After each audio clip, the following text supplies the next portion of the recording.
one of the moments of the whole year that I look forward to is looking out on the sukkah and knowing that I've worked on a story to share with you. And this happens to come from one of the people I invited in, my grandfather, Nathan Benjamin. And so I'm specifically inviting him in. And also, he's the right one to be here tonight because Chesed is his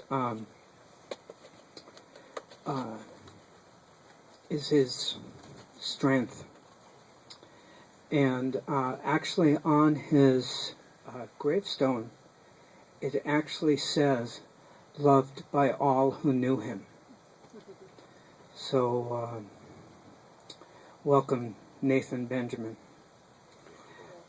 And this is the favorite, he used to tell me stories, and I think sometimes maybe the fact that I can tell stories comes from so many stories that he told me when he was little. But this was my absolute favorite. And I would ask him, "Please, please, Grandpa, tell me the story." And he would say, "What story?" I would say, "You know, the Yom Kippur scandal." And his face would light up, and he'd say, "Only on Yom Kippur." So I had to wait all year for that story. Now, a few people here did get to hear it on Yom Kippur. But because I love you all so much, I'm going to tell it to you tonight on Sukkot, and it is the first night of Sukkah. And it is also my favorite holiday, and I'm not as deep as Rabbi David, who gave us all the metaphysical about it, but it's kind of my favorite holiday because of all the fruits and vegetables. So I'm curious, what are your favorite fruits and vegetables that come to fruition right now? Eggplants. Eggplants? Yeah. Awesome. Figs. Yeah. Blackberries. What else? Figs. Figs. Tomatoes. Tomatoes. Has anyone had any of the heirloom tomatoes? Aren't they amazing? Yeah. Peaches. I just had a wonderful peach tonight. So this is just such a time. We come from Yom Kippur, where we're fasting all day, and then right out are grapes. That's right. Peaches, pears, apples, wonderful tomatoes, and raspberries, all kinds of berries. So my grandfather would sit me on his lap, and I was about Ari's age, actually. I was about, I'm not going to, 7? 7.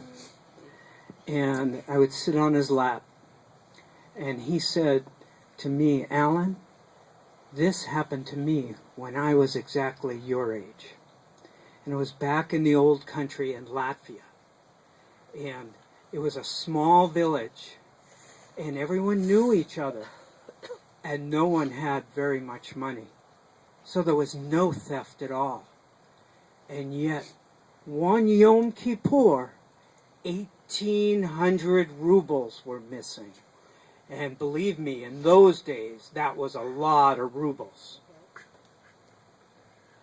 So my grandfather said, our town was very wonderful for strangers. And you know, they didn't have trains and planes and automobiles then. And so business people would not be able to get home in time for Kol Nidre to their hometown. And his town was known for being so welcoming for strangers, much loving kindness. And so they would welcome in the stranger. In this particular year, there was only one stranger, but they welcomed him into the shul. And the shul was a small shul, actually not very much bigger than this sukkah. And they would all cramp in. And they would go from Erev Kol Nidre, from Erev Yom Kippur, all the way through to the very last note of the shofar. And of course, hardly people would leave at all, even to go home at night. Many of the men would stay there. but they'd just be waiting for that very last call of the shofar. And that was their cue that the sun was setting.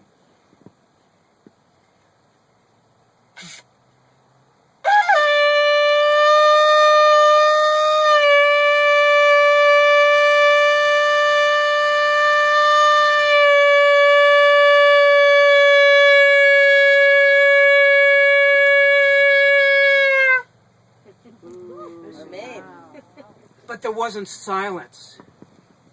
They heard a scream from the stranger who went, "Ah! Ah!" Well, everyone looked around. They thought, maybe in his village, it's a custom to scream after the shofar. Going, "Ah! Ah!" Suddenly they heard, though, "Gewalt! Gewalt! Help! Help! I've been robbed! Help!" Well, everyone was stunned. How could someone be robbed in the middle of the shul on Yom Kippur, no less? The stranger took out his tallis bag and he said, Look, it's empty, it's empty. Would you look in? Is there anything in there? Is there anything? Jasmine, is there anything in there? It's empty. This morning there were 1,800 rubles. Now I know it's Yom Kippur, and I wasn't supposed to carry money, but I'm a stranger. I had no place to leave it.